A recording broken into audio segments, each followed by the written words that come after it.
Why don't people just come here legally?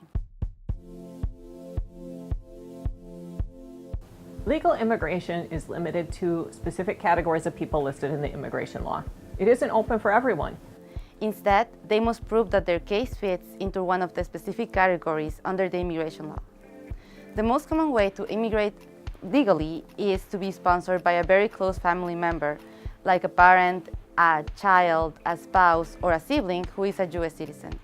Other distant family members, for example, aunts, uncles, and cousins, do not qualify for this close relationship. Another big category in the law is being sponsored by an employer. Employer sponsorship is usually restricted to highly skilled workers. It also requires the employer to show that they can't find an existing U.S. worker to take the job. If you're not a highly skilled worker, you will likely not be able to be sponsored by an employer. If you don't have a relative or an employer to sponsor you, it is very difficult to obtain lawful immigration into the United States. There are very specific categories, for example, refugees and asylees. However, these people must endure a very lengthy and difficult process to obtain refugee or asylee status just to remain here in the United States lawfully.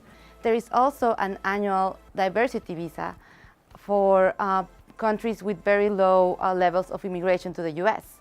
That is usually limited to 50,000 visas per year.